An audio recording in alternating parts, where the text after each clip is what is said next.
국민 라디오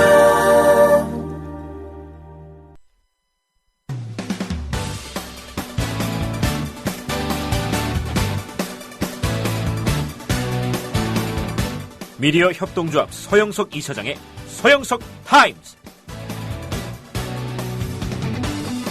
안녕하십니까, 서영석입니다. 3월 5일 목요일 서영석 타임스 시작합니다. 오늘 미디어 협동조합 국민TV 조합원들의 사실 정치적인 의식이나 수준은 상당한데요. 어떤 분이 저희 게시판에 올린 걸 하나 소개해드리겠습니다. 주승용 최고위원회의 몽리로 결국 문재인 대표는 조직사무부총장에 김관영을 임명했다. 이미 주요 당직을 탕평이라는 이름으로 각 계파에게 나눠주었는데 조직사무부총장 자리를 김경엽 의원을 임명하려고 하니 친노다 어쩌다 하여 주승용 등 당내에서 말이 나오자 결국 조직사무부총장에 김한길의 최측근인 김관영을 임명하고 말았다. 김관영이 김한길 계파든 아니든 사람만 두고 보자. 47세로 87학번인 김관영이 무슨 계획성이 있는가. 대학교 3학년 때 공인회계사에 합격하고 몇 년 뒤 행정고시 또 사법고시 합격한 뒤 10여 년 동안 김현장에서 변호사 한 인물이다. 국회의원 되기 전에도 사회개혁을 위해 활동한 것이 없는 인물이며 국회의원이 되고 난 후에도 계획성이 전혀 없는 인물이다. 전북 군산의 지역구인 김관영이 영남 출신이었다면 이 스펙 가지고 새누리로 출마했을지도 모른다. 문재인 스스로 계파 프레임에 벗어나기 위해서는 역설적으로 친노든 비노든 문재인이 생각하는 당직 섀도우 캐비넷이 있어야 하고 그런 자신감으로 계파 프레임을 돌파해야 한다. 탕평과 화합이라는 이름 아래 계속 계파 눈치 보기식 인사를 하는 것은 문재인 대표 스스로 자신이 원하는 당직 인선에 대한 그림이 없어서가 아닐까? 문재인 대표는 당대표가 되자마자 지명직 최고위원회 추미애와 이용덕을 인선했다. 다른 최고위원들의 의견을 들어서 너무 식상한 인사 아닌가. 한국노총 출신 이용덕은 그야말로 노동자 이름으로 언제까지 국회의원 할 거냐. 직업이 최고위원인 것 같다. 안타깝다. 새누리는 지난 대선 전국에서 보수 수구 입장에서 과감하게 젊은 이준석도 영입하는 등 파격적 인사를 통해서 대선 전국을 돌파했는데 문 대표가 이런 인선을 계속하는 것은 탕평이 아니라 자신감이 없어서가 아닐까. 정치적 돌파력이 약해서 그렇다는 생각밖에 안 든다라는 글을 올려주셨습니다. 그러면서 제게 논평을 요구하더라고요. 그래서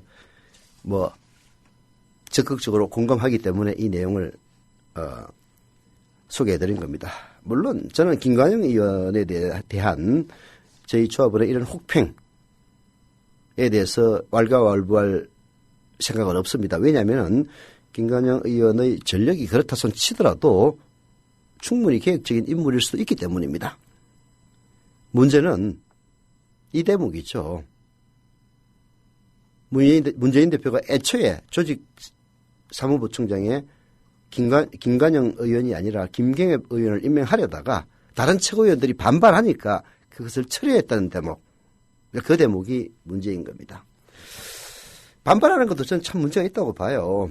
아니, 대표를 뽑았으면은, 대통령으로 뽑았으면은, 그 사람에게 현저한 하자가 없는 한 인사권을 존중해 주는 게 원칙입니다. 박근혜 대통령 인사권 존중해 줘요. 다만, 청문회에서 너무 문제가 많으니까 안 된다고 하는 것이지, 대통령의 장관 임명할 수 있는 그 권능 자체를 부인하는 건 아닙니다. 문재인 대표에 대해서도 역시 마찬가지죠. 김경엽 의원이 어떤 큰 하자가 있는지 모르겠습니다만은 그 사람이 도덕적이나 능력적으로 하자가 있다면 몰라도 친노이 되면 안 된다라는 식의 이야기는 문제가 있는 것이고요. 아니, 당대표가 돼가지고 사무총장도 아니고 조직사무부총장을 임명하는 것도 자기 마음대로 못한다면은 과연 어떤 리더십으로 이 어려운 국민을 돌파해 나갈 것인지 그런 의문점은 들지 않을 수가 없는 겁니다. 정말로 새누리당은 지난 대선 때 대단히 불리한 상황이었죠. 이명박이 워낙 분탕질을 치지 않았습니까? 그런 어려움을 돌파하기 위해서 여당 내 야당이라는 이미지, 박근혜 대통령이 당시 여당 내 야당의 이미지를 가장했습니다. 그래서 오히려 야당보다는 여당 내 야당이 더 낫다라는 식으로 이미지 분치를 했고요. 또 그런 이미지 분치를 마치 사실인 것처럼 착시를 불러일으키기 위해서 인사에 대해서는 파격적으로 했습니다. 이유야 어떻든 간에 나름대로 합리적인 보수라고 일컬었던 이상돈 중앙대 명예교수 영입했고요. 그리고 노태우 시절 상당한 계획적인 경제정책을 수립했다는 평가를 듣는 김종인 씨 영입하지 않았습니까? 그리고 뭐 요건 많이 먹습니다마는 젊은 피라고 이준석도 영입하고 나름대로 혁신적인 인사를 통해서 국민들에게 다가간, 물론 그게 나중에 보니까 다 사기로 판명이 나긴 했습니다마는 그건 이미 대선 끝나고 나서 우리가 평가하는 것이고요. 대선 전에는 그런 과감함과 그리고 반대를 무릅쓰고 결과를 좋게 만드는, 그게 바로 리더십인 겁니다. 그런 것들이 있었죠. 그래서 참 조직 사무부총장 하나 제대로 임명하지 못하는 문재인 대표가 과연 그야말로 기득권의 집합소라는 성격과 더불어서 어느 정도의 계획성도 갖추고 있는 새정치민주연합을 이끌어서 결국은 국민들에게 신뢰를 받는 그런 정당상을 정립할 수 있을 것인지 걱정이 많이 앞섭니다. 이런 비판도 존재한다는 사실을 문재인 대표 혹은 지금 현재 새정치민주연합을 이끄는 주류들이 명심해야 될 사안이 아닌가 하는 생각이 들고요. 그리고 아무리 최고위원들이 사실 뭐 조직 사무부총장이 따지고 보면은 다음 총선 공천과 밀접한 관련이 있기 때문에 그렇게 했을 수도 있습니다. 그러나 지금 현재 최고위원들 마찬가지죠. 호남에서만 국회의원 할 게 아니라면, 그래서 최소한 과반을 넘는 그런 원내 다수당으로 일어서기 위해서는 지금 소화를 버리고 대의를 선택해야 될 때다. 그런 점들을 얘기하고 싶습니다.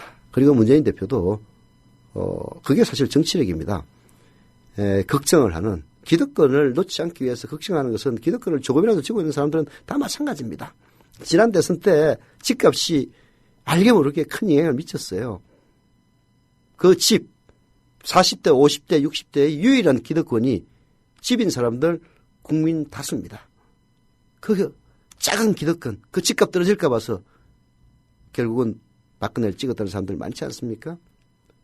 그런 기득권을 무조건 무시하고 능멸할 것만이 아니라 그런 것들까지 흡수해 나가는 그런 리더십이 필요한 시점이 아니냐 하는 그런 생각이 들어서 오늘 오프닝에서 이 말씀 드렸습니다. 잠시 광고 듣고 시작하죠.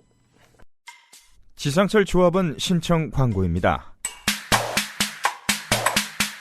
강화대교 앞에서 개념 부부가 만드는 개념 곰탕 연지연 곰탕. 연지연이란 가마솥의 장작불로 온종일 구워내는 곰탕을 서로 나누어 이어지는 인연이란 뜻입니다. 연지연 곰탕이 민주주의를 열망하는 조합원 여러분과 국민의 건강을 책임지겠습니다.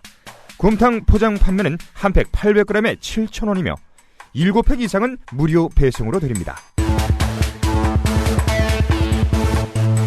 연지연 곰탕은 강화대교 입구에 위치해 있습니다.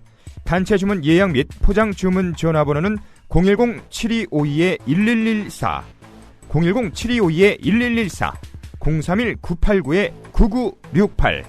조합원 단체 예약은 10% 할인해드립니다.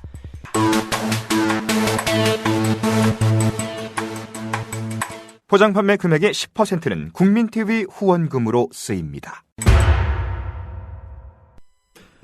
네. 양치기 소년 아시죠?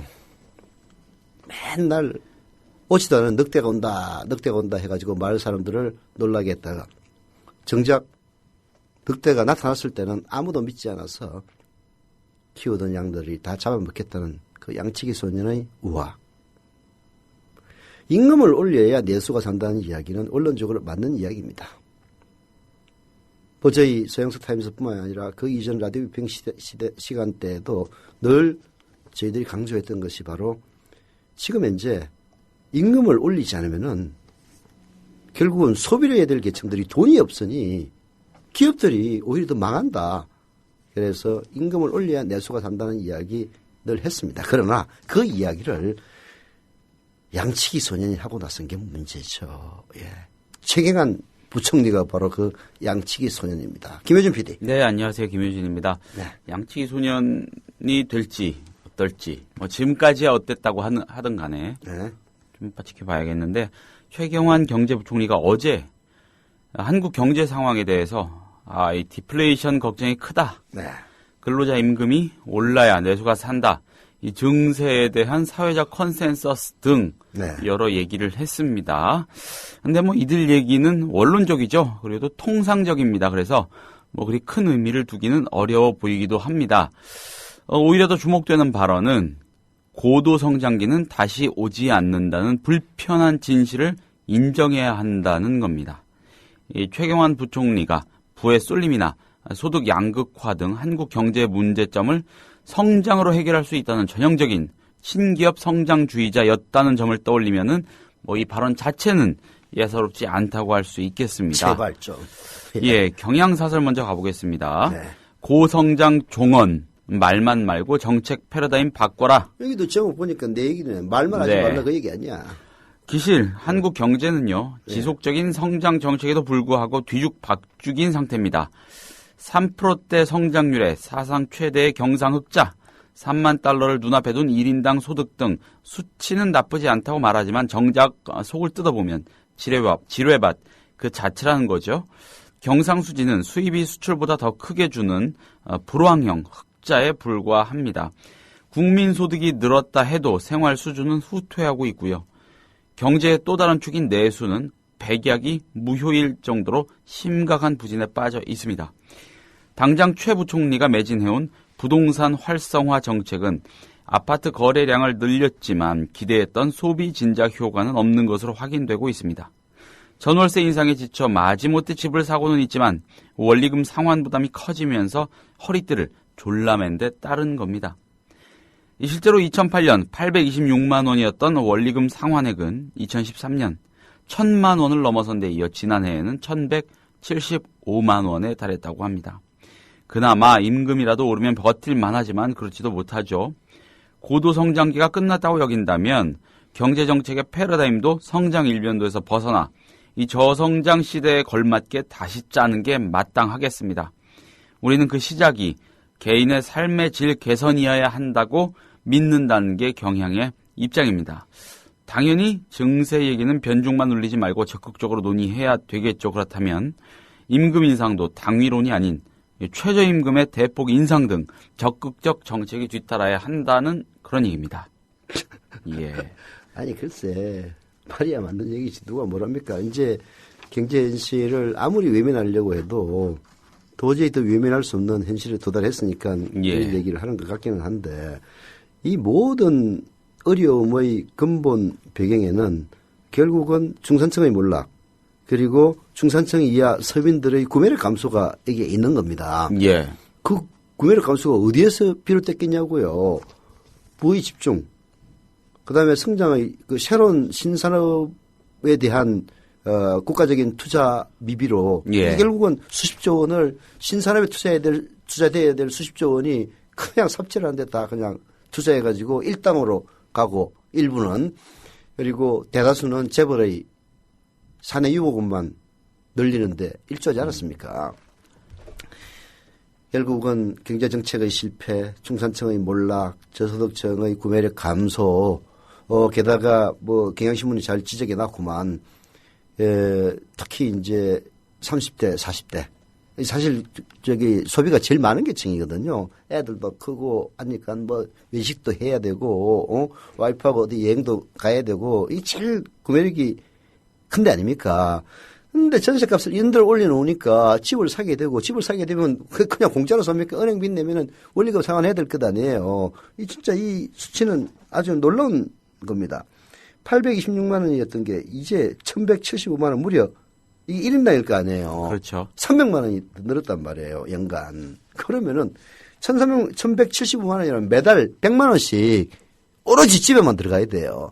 집에 들어가는 그 돈밖에 없습니까? 관리비는 그냥 있습니까? 그러면 거의 150만 원에서 200만 원이라는 돈이 오로지 집에만 들어가는 건데 아니 솔직히 30대 중에서 급여 500만 원 이상 받는 사람 몇 명이 되겠습니까? 그렇잖아요. 그렇죠. 해봤자 뭐 그런 대로 직장 다니는 애들 3,400만 원이 고작일 건데 그중에 절반 혹은 3분의 2가 주택으로 나가는데 무슨 소비를 하겠어요. 그렇지 않습니까? 불가능하죠. 아니 그저 그냥 회사는 다녀야 되니까 차 몰고 다니면 기름값 아니면은 지하철 아마 차도 이제 잘 안 팔릴 거예요. 차 유지비가 감가상각까지 따지면 좀 나옵니까? 이런 상황에서 차 사겠어요? 중고차는 아주 화랑이겠구만. 경차나 경차나 예. 아니면 연비 좋은 차 예. 아니면은 전체를 타고 다니고 진짜 회사 다니면은 점심은 안 먹을 수 없으니까 점심 먹고 그렇게 해서 아마 허리띠를 졸라면서 살고 있을 겁니다. 그러니까 예, 경향의 지적이 굉장히 저는 공감이 되는 게 네. 뭐 좋습니다. 아파트 매매 거래가 늘었다고 합니다. 뭐 언제 몇 년도 이후 사상 최대치라고 하는데 사상은 아니죠. 몇 년도 이후로는 최대치다 이런 분석도 나오는데 효과가 있었던 거겠죠. 뭐 지표가 그렇다니까. 그럼 집부자들한테는 도움이 되는 거죠. 그러니까 매매량이 느는 데는 저 같은 젊은 사람들이 전세 너무 구하기 힘들고 진짜 막말로 더럽지 않습니까? 그러니까 좀 더 보태서 살까? 이런 생각을 하는 겁니다. 저는 사지 않죠. 예. 저는 뭐 그렇게 할 정도가 안 되기 때문에 아예 생각도 못 하고. 아니면 머리가 좋아서 그럴 거야.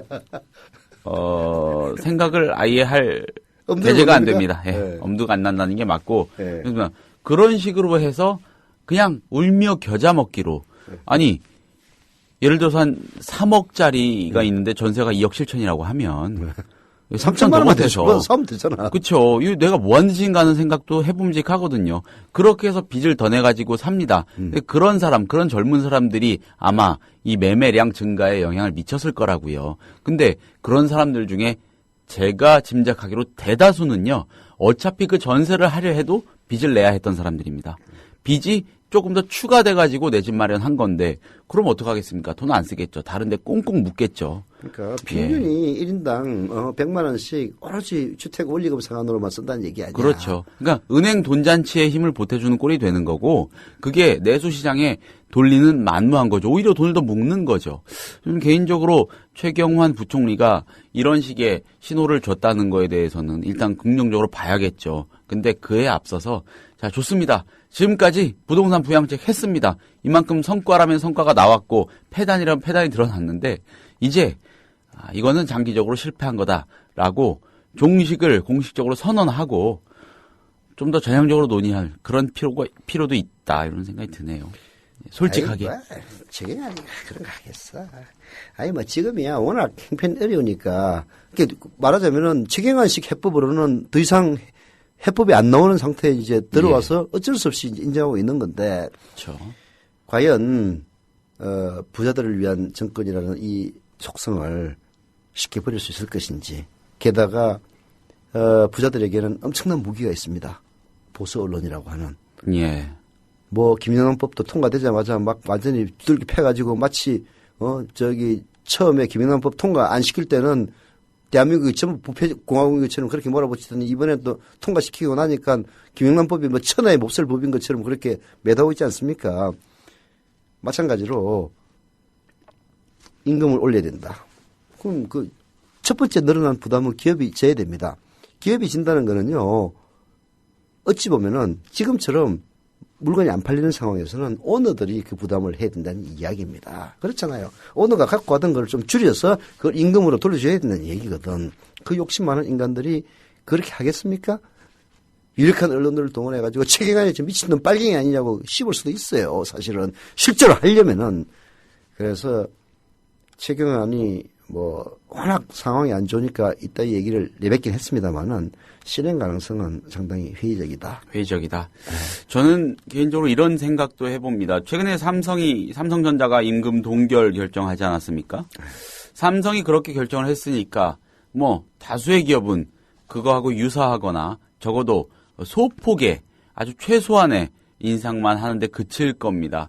최경환 부총리가 기업들 믿고 지금까지 이런 정책을 편 측면도 분명히 있을 텐데 최근에 이런 모습을 보면서 기업이라는 거 이렇게 컨트롤하기가 쉽지 않구나라는 위기감을 퍼뜩 느꼈을 수도 있지 않을까라는 생각도 짐작도 삼성전자가 해봅니다. 임금을 동결하는 거 보세요. 예. 물론 삼성전자 과거에는 엄청난 순이익을 쌌다가 예. 사실은 이제 삼성전자도 그 기업 혁신에 실패한 거죠.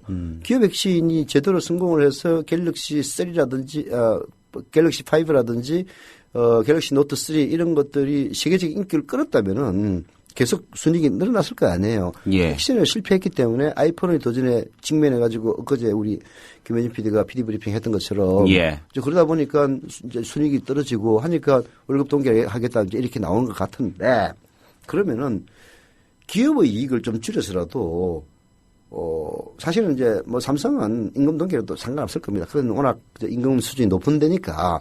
그러나 그로 인해서 사회 분위기가 임금 동결로 가버린다면은 진짜 월급을 적게 받는 사람들은 어떻게 하는 얘기야 도대체. 감사합니다. 곰곰님께서 댓글 하나 올려주셨어요. 네.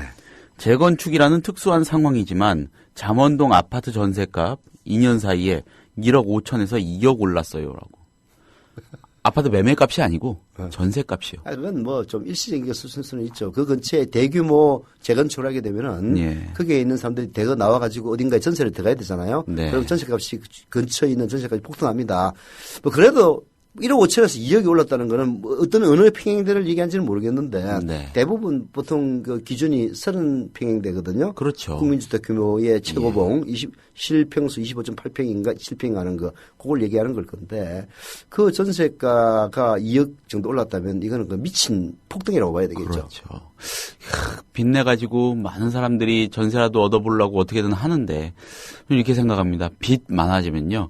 그 생활의 저당이 잡히는 거 아니겠습니까? 일상의 저당. 그러니까 차라리 월세 살더라도 지 산다고 빚내지 말라고 우리 김현진 PD 곧 결혼도 하고 갈 건데. 네. 예, 그래도 빚을 아무리 내도 안 근처에 돼. 갈 수 없습니다. 그런 생각을 할 수가 없기 때문에 굉장히 마음이 편합니다. 계양사설은 그렇고 예, 한겨레는 한겨레 사설도 한번 뭘 보겠습니다. 지르겠습니까? 예. 기본적으로 그래 말은 좋은데 실천을 꼭 해주길 바랍니다라는 그래, 봐. 메시지입니다. 이 얘기가 다 예. 똑같잖아. 최 부총리의 임금 인상론 말보다 실천을. 자, 그런데 최 부총리는 어떻게 대처하고 있나라면서 지금까지 최 부총리가 해왔던 그런 일들을 꼬집고 있습니다. 네. 자, 그는 취임 이후 재정 확대 정책을 펴고 네. 임금 인상을 통한 소득 증대 필요성을 몇 차례 언급했죠. 네. 하지만 이렇다 할 효과는 내지 못하고 있습니다. 네. 특히 임금 인상은 말잔치에 그치고 있다고 해도 그러지가 않습니다. 네. 최 부총리가 얘기했듯이 임금 인상은 내수 부양은 물론이고 저물가 탈피에도 기묘하죠. 네. 하지만 지난해 5인 이상 사업체 실질 임금 인상 상승률은 1.3% 수준으로 국내 총생산 증가율을 크게 밑돌았다고 합니다. 네. 저는 이 수치 몰랐는데 네. 정말 낮네요. 1.3%면 얼마 전에는 앞서 언급했듯이 삼성전자가 올해 임금 동결을 밝힌 바 있습니다. 삼성전자가 우리 경제에서 차지하는 비중이나 위상을 생각할 때 파장이 만만치 않을 텐데도 정부는 별다른 문제의식이 없어 보인다고 한겨레는 꼬집습니다. 이 최 부총리는 자신의 임금 인상론이 진심임을 보여주기 위해서라도 뭔가 적극적인 대책을 강구해야 한다는 것이죠. 이번에도 얼렁뚱땅 넘어가서는 안 됩니다. 최 부총리는 어제 미국의 오바마 대통령도 비슷한 주장을 하고 있고 일본의 아베 총리는 아예 노골적으로 기업들의 임금 인상을 요구하고 있다 이런 말도 했습니다. 박근혜 대통령이 좀 귀담아 들어야 할 얘기다. 이게 이제 이런 거죠. 예. 이건 사실 형편 어려운 기업들한테는 해당되지 않는 말입니다. 네. 먹고 살아야 되는데 임금 어떻게 올립니까? 네. 사람 지금 잘라야 될 판인데 문제는 사내 유보금을 몇백 조씩 쌓아놓고 있는 기업들 얘기하는 겁니다. 물론 그 기업들도 할 말은 다 있어요. 경제 어려워지면 어떡하냐. 대비해서 현금 보유해야지. 맞는 얘기입니다. 근데 사실 그 유보된 현금이 정말로 기업의 이 어려울 때를 대비해서 쓰느냐. 저는 그렇지 않다고 봐요. 대한민국 기업들이 우리 미래협동조합이라면 전부 협동조합 기업이라면 믿을 수 있죠. 그러나 대부분 1인이 지배하는 예. 오너 기업들입니다. 그 사내 유보금들은요. 결국은 오너나 오너 일가들 혹은 오너 일가들을 떠받치는 가신들의 이익을 위해서 쓰이는 경우가 전 태반이라고 봅니다. 그거 아마 제대로 밝혀내면요.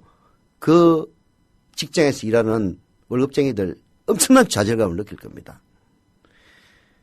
그들에게 임금을 올리라. 이렇게 얘기를 하는 거죠. 야, 니들 먹는 것도 좀 너무 심하지 않냐. 좀 나눠줘라. 그래야, 니들이 물건 만들면 그거 사기라도 할 거 아니냐. 그런 얘기거든요. 오바마나, 아베도 그야말로 수구 꼴통 같은 인간인데, 그런 얘기를 왜 하겠어요. 오바마는 이제, 워낙 꼴통들이 지배한 그 사회를 혁신시키기 위해서 노력하기 때문에 서로 입장은 다르긴 합니다만은, 결과는 결국 똑같이 되는 이유가 바로 그거 아닙니까? 야, 구매력이 없으면은 기업 너희들은 어떻게 살 것 같으냐 그 얘기예요. 예. 박근혜 대통령이 귀담아 들어야 된다. 이런 이야기들 참 진짜 사설들이 그냥 스테레오타입으로 하는 얘기인데요. 박근혜 대통령이 귀담아 듣겠습니까? 아니 도대체 뭘 이해를 하고 있는 건지 나조차 의심스러워요. 이 경제가 어렵다는 이유가 나는 솔직히 박근혜 대통령이 금리 인상이 미국 금리 인상을 하는데 우리가 왜 문제야? 나 틀림없이 그렇게 얘기하려고 생각합니다. 미국 놈들이 올리는데 우리하고 무슨 상관이야? 설마 그럴까요? 설마? 설마가 아니라 그럴 가능성이 매우 높습니다.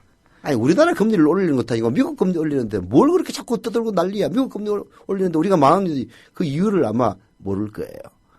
그렇지 않다면은 지금 최경환 부총리가 부동산 부양하면서 주택담보대출을 늘려가지고 가계빚이 1,000조 원 이상으로 급증하는데 아무 소리 안 하고 있을 리가 없습니다. 그 부분에 대해서 미국이 금리를 인상하고 그것이 한국에 어떤 파장을 미치고 그것이 잘못 관리될 경우에 진짜 IMF의 버금가는 큰 위기가 닥칠 수 있다라는 이해심이 있다면은 그런 이해력이 있다면은 최경환 부총리 그런 경제 정책을 펴도록 내버려두지는 않았을 겁니다. 결국은 모른다는 얘기죠. 그 모르는 이해력 떨어지는 사람한테 귀담아 들으라고 얘기해 본들 차라리 박근혜 대통령에게 영향을 미치는 그 내시 환관들한테 얘기하는 게 더 낫지. 앞으로 이렇게 쓰라고 그러세요. 박근혜 대통령은 안 들어도 좋으니까 그 주변에 있는 내시들을 좀 귀담아 들으라. 그렇게 쓰는 게 더 나을 것 같습니다. 최경환 부총리가 미국 오바마 대통령 얘기하지 않았습니까? 근데 오바마 대통령의 얘기를 할 거라면은 기업들에 대해서 엄청난 고세율을 매겨가지고 중산층 서민 부양하겠다, 떠받치겠다라는 정책을 내걸고요. 의회에 가서 그런 입장을 떳떳하게 밝히고 그게 대거 반영된 예산안을 제출했죠. 보수파들, 공화당 매파들하고는 국방비 부분의 어떤 그 쟁점들을 가지고 협상을 하지 않을까라고 하는데 그런 기술이나 그런 정책 방향까지도 좀 같이 참고하면 좋을 것 같습니다. 예. 그럴 영향이 될지 참 근본적으로 의심이 갑니다. 네. 정말 참 불행입니다. 불행. 예. 다음 토픽으로 넘어가시죠. 네. 담뱃값에 의무적으로 흡연, 경고 그림 넣는 이 국민건강증진법 개정안의 2월 국회 처리가 무산됐죠.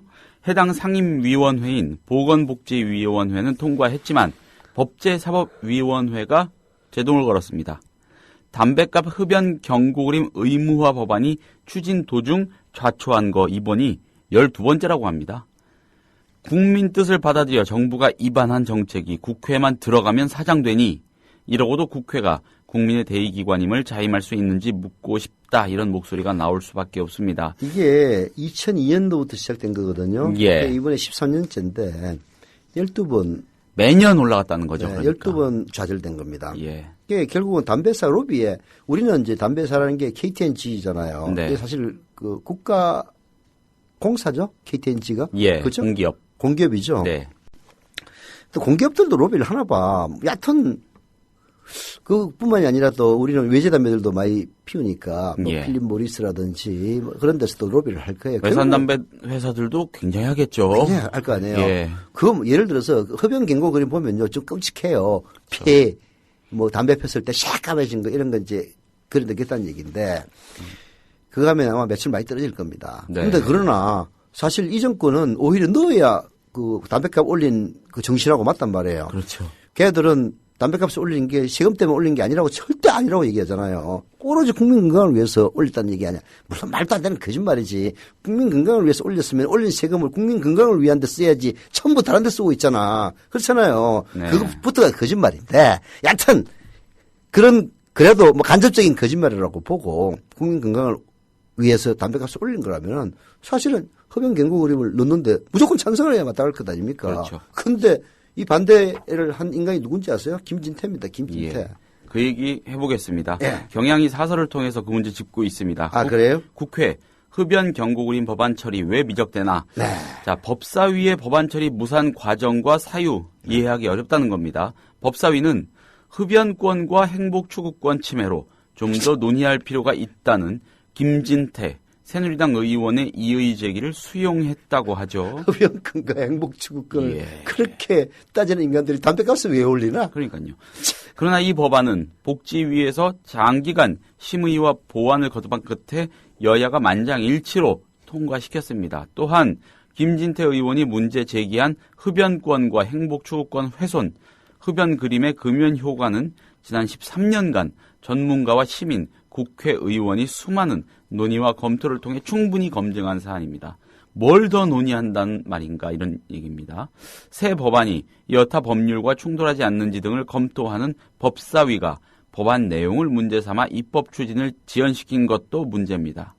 국회는 국민 건강 증진을 외면한 채 담배업계 로비에 휘둘리고 있다는 한간의 의혹을 떨치기 위해서라도 결단을 내려야 할 것이라는 겁니다. 어제부터 얘기하지만은 이 정권이 정말 가증스러운 게 진짜 행동과 말을 그렇게 달리하면서 말로는 온갖 교원 정책을 그야말로 아끼지 않고 있다는 점 그런 예. 점이 사람을 더 열받게 하는 겁니다. 담배값 올릴 때 뭐라고 얘기했어요? 국민 건강을 위한다고 그렇게 그냥 목이 마르도록 얘기를 하지 않았습니까? 증세아니다. 예. 야, 그러던 인간들이 갑자기 흡연권. 근데 저는 이해가 잘 안 되는 게요. 네. 법사위가 그러니까 이런 거 있지 않습니까? 네. 지방법원, 1심 법원하고 고등법원은 네. 사실심이죠. 사실관계를 다투는 곳입니다. 대법원은 사실관계 안 다투지 않습니까? 법률심이죠. 법 적용이 적절했는지. 대법원이 사실관계까지 다투면은 하급심은 무색해지는 거죠.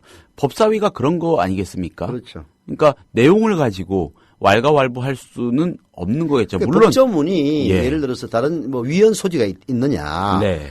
아니면은 이제 유사 관련 법규와 충돌하는 경우가 있어요. 그럼 법익상 무익하니까 그렇죠. 문제제기 할 수 있는 그런 거겠죠. 부분들을 손보는 데가 법사위라고요. 예. 근데 법사위에서 무슨 아니 보건복지위에서 그렇게 논의를 거쳐서 예. 여야가 만장일치로 통과시킨 그걸 갖다가 지들이 뭐라고 아니 난 그 김진태도 그렇지만은 이상민 법제사법위원장도 이 양반 야당 아닙니까? 예. 그 양반도 정말 이해가 안 가는 인간이야. 아니 그러면은 김진태 그런 얘기하면 웃기는 소리 하지 마시오. 이미 저기 우리가 지금 그런 거 따질 때요. 법조문이 잘못됐는지 그것만 따지면 되는 거지. 그렇게 제동을 걸었어야지. 예. 아니 이상민 법제사법위원장 우리 어제 국민TV 보도 보니까 뭐라고 쭈글쭈글 대더라고. 아니 지가 법사위원장인데 그런 얘기를 하고 있어. 아니 그럼 김진태가 법사위원장보다 위에 있어? 그러니까요. 김진태 의원 한 사람이 이렇게 문제 제기를 해가지고 제동이 걸렸다 결과적으로 법사위 차원에서. 그러니까 이상민 법사위원장도 야당 의원인 것 같은데 진짜 시원찮은 인간입니다. 아니 이게 말이 안 되는 거 아니에요. 아니 경향신문 사설이 잘 썼어. 복지위에서 장기간 심의와 보완을 거듭한 끝에 여야가 만장일치로 통과시킨 법안. 예. 그래서 법사위를 거쳐서 본회의에 올라가는 겁니다. 예. 근데 법사위에서 김진태 의원이 여당 간사인가? 야당 위원장이니까 그럴 수도 있어요. 내가 정확한 지위는 잘 모르겠는데 흡연권도 있고 행복추구권도 있는데 그렇게 아주 해모스러운 그림을 그려서 되겠습니까? 이거는 보건복지위에서 논의할 사안이거든요. 그런 얘기하면은 당신 복지위로 그럼 가시오. 쓸데없는 소리 하지 말고 이 법이 혹시 다른 법하고 충돌되는지 그것만 우리 보면 되는 건데 무슨 딴 소리 하고 있어 하고 통과를 시켜야 마땅한 거 아니에요. 그렇죠. 그 연결해서 생각하자면은 보건복지위원장이나 보건복지위 여야 중진 유력 의원들은요 굉장히 화가 나고 불쾌할 일인 그렇죠. 거잖아요. 완전 물명에도 예. 모르지 또. 우리는 이제 통과시켰으니까 됐다. 엠뱅알 니들이 똥바지 써라. 그렇게 혹시 가슴을 쓸어 내릴 김영란법 저촉 대상자들이 있는지는 잘 모르겠는데 참 아이러니야. 이러니까 이런 의원들이 질비한 야당을 데리고 문재인 의원도 대표도 해나가려면 진짜 눈앞이 캄캄할 것 같아요. 이 경향이 담배업계 로비에 휘둘리고 있다는 한간의 의혹을 떨치기 위해서라도 결단을 내리라 이렇게 촉구하지 않았습니까? 네. 이게 사실이라면 이걸 전제로 추론을 해보자면, 추정을 해보자면은, 그러니까 김진태 의원이라는 사람, 그러니까 김진태 의원으로 이렇게 특정하지 않겠습니다. 이런 문제 제기를 하는 그 누군가, 의심을 받는, 로비를 받는 것으로 의심이 되는 누군가인 그 한 사람만이 문제가 아니라, 예, 위원회 전체적으로 거기에 예속돼 있는 거 아닌가라는 그런 주장도 해볼 수밖에 없는 거죠. 김진태 의원이 그런 얘기하면은 아니 쓸데없이 하지 마시오. 이미 뭐 이거 다 된 걸 가지고 왜 자꾸 딴소리하고 있어. 이렇게 해야 되는데 네. 아니 다 뭐 법사위원들 많이 여야 의원 다 있을 거 아니에요. 예. 직설이 못하고 위원장도 아이 그래 그럼 보류합시다라고 하는 거 보면은 진짜 울고 싶은데 김진태가 뺨 때려준 격이 아닌가 그런 의심을 불러일으킵니다. 네. 김진태가 총대 맨 거야? 그렇게 되나요? 결국은. 에휴, 아이 진짜 억장이 무너져가지고 참 이런 걸 믿고 야당이라고 정권을 교체해야 된다고 얘기해야 하는 것인지 그런 심각한 의심이 들 때가 있습니다만은 그래도 정치라는 게 최선을 선택하는 것이 아니라 최악보다는 차악이 더 낫다. 그래서 야당에 대해서 그나마 일말의 기대감을 갖는 거지. 이런 것들 보면은 김진태는 뭐 얘기할 필요도 없는 거고 무슨 뭐 흡연권과 행복추구 그야말로 시체말로 까는 소리 하고 있네 이런 얘기입니다. 근데 그거를 용인하는 야당 법사위원장도 진짜 문제 많은 거죠. 네. 아휴. 다음 토픽 넘어가 보겠습니다. 네. 박상옥 대법관 후보자에 대한 인사청문회가 40일 넘게 열리지 않고 있습니다. 네. 박종철 고문치사 사건에 대한 검찰의 은폐 축소 수사에 가담한 이력 그리고 더 나아가서 이를 숨기려고 한 사실 등을 문제 삼아서 야당이 청문회 개최에 응하지 않고 있죠. 결국 양승태 대법원장이 국회의장에게 인사청문회 빨리 열어달라 이게 촉구했다고 합니다. 친서를 보냈다고 하죠. 네. 의장에게요. 입법부가 제 역할을 못하고 있다는 뜻이겠죠. 네. 그러나 박종철 고문치사 사건이 우리 현대사에서 가지는 의미를 고려한다면요. 박상옥 후보자를 최고위 법관의 자리에 앉히는 일은 꺼림칙합니다. 입법부의 역할과 기능에만 초점을 맞출 일은 아니라는 거죠. 이에 대해서 중앙일보가 오늘 사설을 통해 양승태 대법원장과 박상옥 후보자에게 힘을 실어주는 묘한 주장을 했습니다. 문제적 주장이라고 할 수도 있겠고요. 아무튼 이 중앙일보 사설의 비판적 논조를 비판적으로 바라보면서 한번 얘기를 해보는 것 자체도 의미가 있을 것 같습니다. 네. 사설 뭐라고 제목이 이렇습니다. 찢었습니까? 급기야 대법원장의 항의를 받은 국회라는 제목이고요. 새정치민주연합은 박 후보자가 1988년 박종철 고문치사 수사팀의 일원으로서 은폐된 고문 관련자에 대한 추가 수사에 소극적이었던 책임이 있다며 청문회를 거부하고 있다는 것이죠. 네. 박 후보자는 당시 수사검사 4명 중 막내였으며 상관들은 이미 헌법재판관, 국회의원 등을 거침으로써 사회의 책임성 검증을 통과했다는 겁니다. 이런 사실관계와 상관없이 설사 박 후보자가 논란의 인물이라 하더라도 청문회는 열려야 한다는 게 중앙의 주장입니다. 후보자의 설명을 듣고 표결을 통해 판단하라는 게 국민이 국회에 위임한 절차라는 거죠. 네. 이런 규정을 새정치연합이라는 특정 정치 세력이 무시할 수는 없다고 중앙은 꾸짖고 있습니다. 네. 새정치연합이 전혀 설득력이 없는 이유로 절차를 가로막자. 전혀 설득력이 없는 이유로 절차를 가로막았다는 겁니다. 급기야 대법원장이 국회의장에게 신속한 진행을 요청하는 일까지 벌어진 겁니다. 좋다는 겁니다. 네. 양승태 대법원장은 각 헌법기관은 각자 맡은 절차를 조속히 처리해야 한다 이렇게 지적을 했는데 이는 문제의 전곡을 찌른 것이라는 얘기죠. 중앙의 얘기입니다. 새정치연합의 청문회 거부는 삼권 분립과 헌법기관의 의무라는 민주주의 원리를 위협하는 것이라고도 합니다. 양 대법원장은 대법관 공석이 장기화한다면 신속하고 적정한 재판을 받지 못하게 되는 국민에게 피해가 돌아간다. 이런 우려도 거론을 했다고 하죠. 지금 정원이 채워지지 않고 있는 대법원 2부에는 구민주당의 대표를 역임한 한명숙 의원이 9억 원대 불법 정치자금 수수 사건 계류 중이라는 겁니다. 한명숙 의원은 2심에서 실형을 선고받았지만 현역 의원이라는 이유로 법정 구속되지 않았습니다. 이 때문에 한명숙 의원이 대법 판결에 따라 법정 구속될 수도 있다는 우려에서 새정치연합이 의도적으로 박 후보자 청문회를 막고 있는 거 아니냐 이런 의심까지 등장을 했다네요. 새정치연합은 이런 시선을 떨쳐버리기 위해서라도 원칙과 정도로 돌아가야 한다는 겁니다. 진짜 자, 가증스러운 사설이구만. 제가 이게 조금 아까 다뤘던 경향사설 끄트머리 다시 한번 읽어드릴게요. 국회는 국민 건강 증진을 외면한 채 담배업계 로비에 휘둘리고 있다는 한간의 의혹을 떨치기 위해서라도 결단을 내려야 한다. 새정치연합은 이런 시선을 떨쳐버리기 위해서라도 원칙과 정도로 돌아가야 한다. 똑같은 구조의 문장인데 참 많은 차이점을 내포하고 있습니다. 한명숙이라는 정치인 한 사람을 콕 집어서 그러니까 이렇게 이제 소환을 한명숙이 해가지고. 실드 치기 위해서 지금 청문회 거부하고 있다는 얘기야? 그렇죠.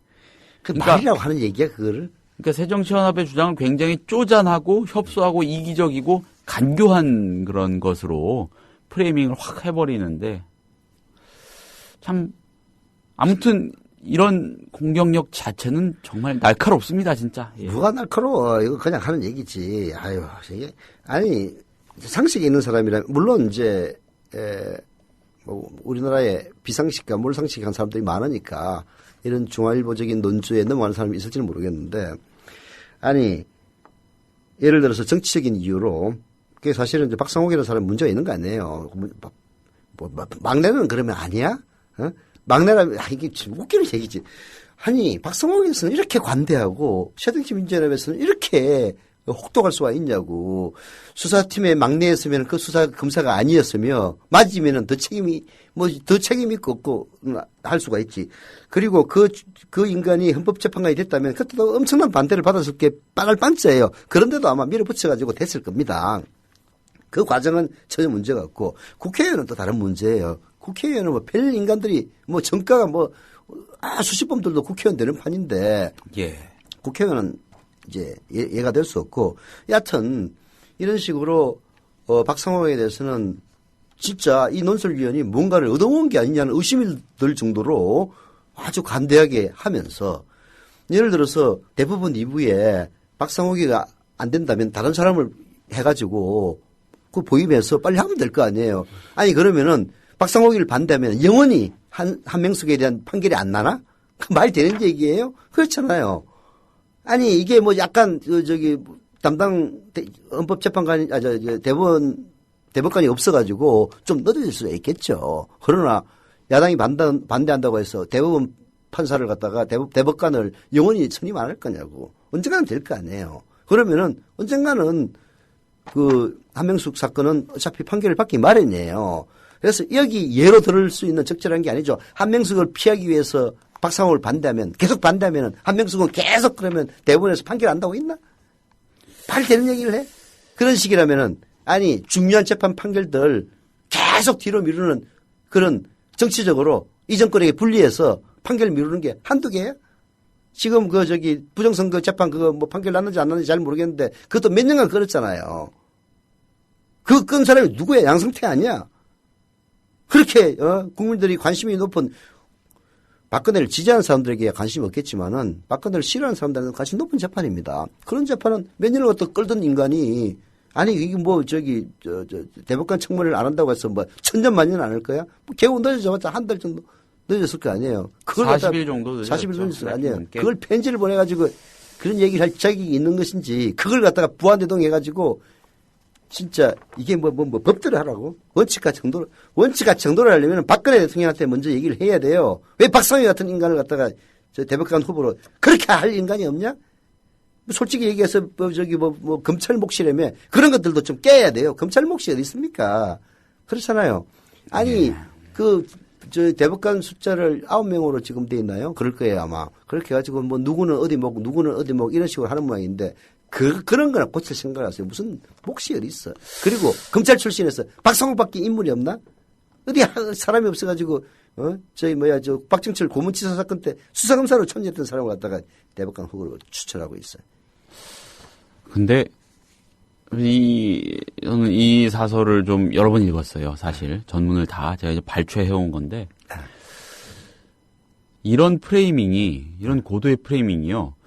저는 저나 이사장님이 개인적으로 찬성하고 반대하고를 떠나서 상당히 먹혀들고 있으니까 구사하는 거 아닌가라는 생각을 해요.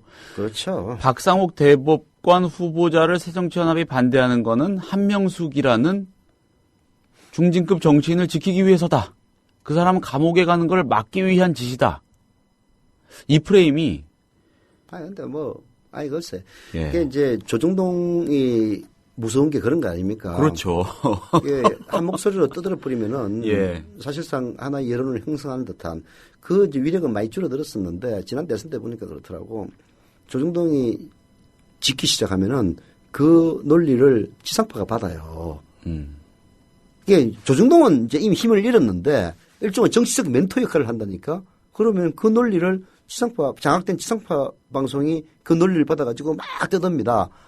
근데 그래도 얘들은 품위를 잃지는 않아요. 최소한. 근데 그 다음에 이제 품위를 잃고 완전히 그냥 난장을 만드는 게 바로 종편입니다. 이렇게 하니까 조중동은 이미 역사적으로 맛이 가버린 이제 종이 언론들인데도 불구하고 영향을 미치더라고요. 그게 이제 무서운 건데. 그러나 그런 식이라면은 유신 때는 도대체 박정희 차장이 위에 아무것도 없어야 마땅한 거죠. 예. 그렇잖아요. 부마항쟁은 왜 일어났고 광주민주화운동은 왜 일어났겠습니까? 에도 불구하고 우리가 이거 말이 안 되는 논리다. 아니 그래 박성욱이를 임명 안 하면은 그럼 한명숙이는 대법원에서 영원히 판결 안 하나? 그 한마디만 물어보면 말이 안 되는 논리라는 게 금방 나오잖아요. 아니 지금 박상옥이 박정철 고문치사라는 것은 그건 인권에 관한 문제이기 때문에 대법관들이 적절치 않아가지고 안 하는 것뿐이라고요. 그래도 다른 후보를 낸다면은 어쩔 수 없이 해야 된다고. 다른 부에 배정할 수도 있고요. 그리고 또 대부분 이 부에 꼭 배정할 게 뭐가 있어. 다른 주심한테 부로 배정할 수도 있고. 바꾸면 되는 거지. 부는 맞는 사건의 성격이 다르다고 하니까 그럴 수 있지만 다른 주심에게. 그렇지. 넘기면 될 거 아니야. 그러면 되지. 그걸 갖다가 박상욱이를 갖다가 막는 거는 한명숙이 봐주기 위해서는 이런 식의 논리를 갖다가 말도 안 되는 논리를 사설에 갖다가 쎄갈기는 이 언론이 정상적인 언론이냐 이거예요. 제정신이 아닌 사람입니다. 이건 누군지는 모르겠지만은. 이게 진짜 비정상적인 언론이에요. 중앙일보하고 JTBC 보면요. 그래서 나 JTBC 앞날 그렇게 낙관적으로 안 봅니다. JTBC는 손석희 사장의 개인기에 의해서 지금 평가를 받고 있는데요. 이런 같은 매체에 종이신문에서 이따위 논리를 펴고 있는데 이게 오히려 중앙일보나 JTBC의 주류예요, 주류. 그렇지 않습니까? 언제 오너가 마음이 확 바뀌면은 언제 어떻게 바뀔지 모르는 언론입니다. 예. 그래서 늘상 JTBC를 응원하면서도 걱정을 하게 될 수밖에 없는 거죠. 네. 진짜 말이 안 되는. 테크닉이 아주 그냥 정말 그래도 놀랍습니다. 이런 맹점을 지적을 해야 됩니다. 그러면 조중동 보수 언론에는 못 미치지만은 SNS에서 또 회자가 되고 하면은 그들의 목적을 달성 못하게 만들 수 있습니다. 자, 다음으로 넘어가시죠. 예.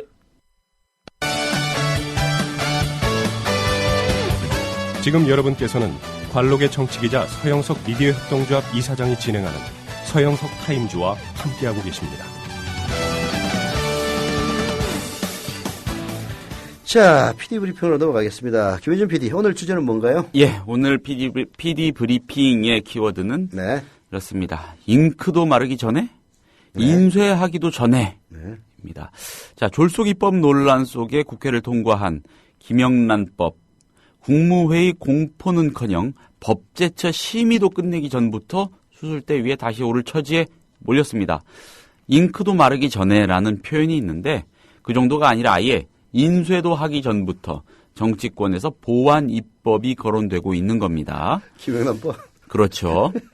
김영란 전 대법관이 어제 프랑스 출국하면서 네. 다음 주에 귀국해서 입장 밝히겠다고 했는데 김영란이 바라보는 김영란법 어떨지 참 궁금합니다. 아마 김영란 국민권익위원장 예. 제안한 거죠. 이거는 아마 김영란 전 국민권익위원장은 다른 소리 할 수가 있어요. 왜냐하면 이거 애초에 시작될 때는 공무원들에 대한 이야기였어요. 공직자들. 그리고 또 한 가지 방점을 찍었던 거는 이해충돌 방지 규정이었죠. 그게 날아갔죠. 그 얘기도 나옵니다. 네. 처음 법안이 만들어진 뒤 2년 반 동안 국회 정무위원회 차원의 논의로만 방치하다 최근 며칠 새 허겁지겁 조문을 완성해서 본회의 표결을 거친 지 불과 하루 만인 어제 여야 내부에서는 조속한 보안 입법을 주장하는 목소리가 답답스럽게도 빗발쳤습니다. 1년 6개월 이후에 하는 입법인데 해보지도 않고 보완하라는 얘기야? 예. 그럼 뭐 하려고 통과시켰나? 미친년들. 수정 보완이 거론되는 부분 여기저기에서 파편적으로 제기가 되는데 제 나름대로 주관적으로 한번 추려봤습니다. 제 나름의 주관적 그런 분류라는 거 이거를 감안하시고요. 공직자를 넘어 민간 영역까지 확장한 법 적용 대상 그리고 시민단체와 사회적 영향력이 큰 전문직, 뭐 법조인, 의료인 이런 사람들이겠죠. 이런 사람들은 제외한 채로 민간 부문 일각에서 법 적용 대상을 추려 넣은 거. 부정청탁 기준의 모호성, 수사기관의 수사권 남용 가능성, 또 위헌 가능성이 거론되는 배우자 신고 의무, 직무와 무관하게 금액 기준으로 청탁과 뇌물수수 여부를 판단하도록 한 조항 등입니다. 한 6가지 정도 되죠. 네. 자, 그런데 어쨌든 여야는요, 각자의 이해관계에 따라 수정을 요구하는 부분이 좀 다릅니다. 새누리당은 주로 제5의 권력기관으로 불리는 시민단체가 적용 대상에서 빠진 부분과 부정청탁 기준의 모호성 등을 지적하는데 네. 새정치연합은 대체로 검경의 표적 수사 가능성과 과잉 입법 문제를 우려하고 있습니다. 네. 새누리당이 시민단체 부분을 문제 삼는 건 진보적 목소리를 내는 참여연대, 경실련 같은 곳을 타깃으로 삼았기 때문은 아닐까 추정해 볼 수 있겠죠. 법안 협상과 처리를 주도한 여야 원내 지도부조차 보안 입법의 불가피성을 어느 정도 인정하고 있습니다. 새누리당 유승민 원내대표 어제 최고위원회의에서 법안의 근본 취지를 훼손해서는 안 된다는 뜻을 밝히면서도 미비점이나 부작용에 대해 겸허한 자세로 모든 목소리를 듣고 앞으로 1년 반의 준비 기간에 입법에 보완이 필요하다면 하겠다 이런 말 했습니다. 유승민 원내대표는 김영란법 예외 조항을 통해 적용 대상에서 제외하도록 한 원활한 직무수행, 사교, 의리의 부조의 목적으로 제공되는 음식물, 경조사비, 선물의 금액 수준을 시행령으로 정할 때 정부와 긴밀히 협의하겠다는 매우 구체적인 계획도 밝혔습니다. 새정치민주연합 강기정 정책위 의장은 검찰권 남용과 과잉 입법에 대한 우려를 드러내면서 시행 전이라고 해도 문제점이 드러나면 수정할 필요성이 있다 이렇게 밝혔고요.